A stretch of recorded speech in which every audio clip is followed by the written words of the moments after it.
میری سرکار نے فرمایا دارالحسان اس مقام اس جگہ کا نام ہے جہاں مقدس ہستیاں اپنے پاک طاہر طیب جسم اقدس کے ساتھ بیداری کی حالت میں تشریف لے کر آئی ہیں۔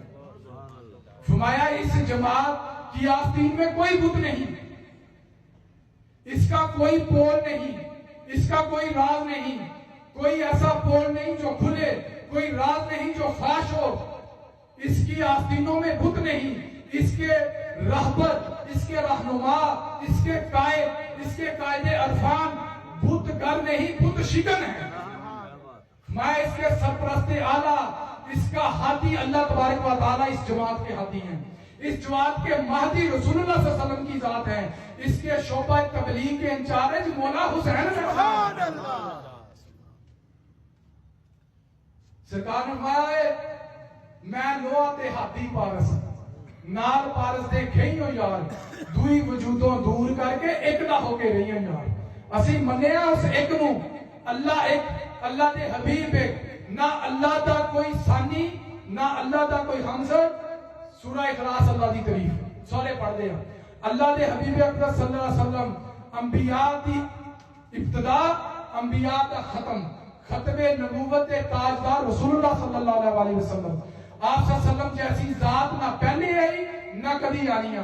جبریل علیہ السلام نے فرمایا میں نے مشرق اور مغرب الٹ پلٹ کر دیکھا، یا رسول اللہ صلی اللہ علیہ وسلم مجھے اپنے رب کی عزت کی قسم میں نے آپ جیسی ذات پوری کائنات میں نہیں دیکھی۔ تو کر سکتا مقابلہ؟ اے او ایک نے اللہ، اللہ دے حبیب ایک، حسین دا بھی ساتھی کوئی نہیں۔ مائے کسے نے خدائی دے دعوے کیتے، نمرود نے جنت بنا دی اللہ دے مقابلے، کسی نے کہا میں خدا ہوں میری پوجا کرو، کسی نے کہا میں نبی ہوں، اللہ توبہ معاف کرے ایسی لفظ بھی نہیں کرنے۔ کوئی قادیانی آیا کہ میں معاذ اللہ نبی ہوں، اللہ تے لعنت بھیجے۔ کوئی کہندا میں کوشاں، ہر عہدے دا دعویٰ ہویا۔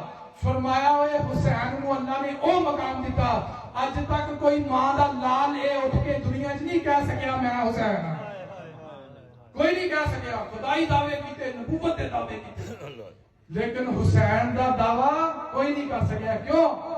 بشر تو کیا فرشتوں سے نہ ایسی بندگی ہوگی۔ حسین ابن علی آئیں گے دنیا دیکھتی ہوگی، حسین ابن علی آئیں گے دنیا دیکھتی ہوگی۔ خدا سے حشر میں میرے بشر تو کیا فرشتوں سے نہ ایسی بندگی ہوگی۔ حسین ابن علی آئیں گے دنیا دیکھتی ہوگی، ہمارے خون کے بدلے میں امت بخش دے یا رب، خدا سے حشر میں یہ التجا شبیر کی ہوگی۔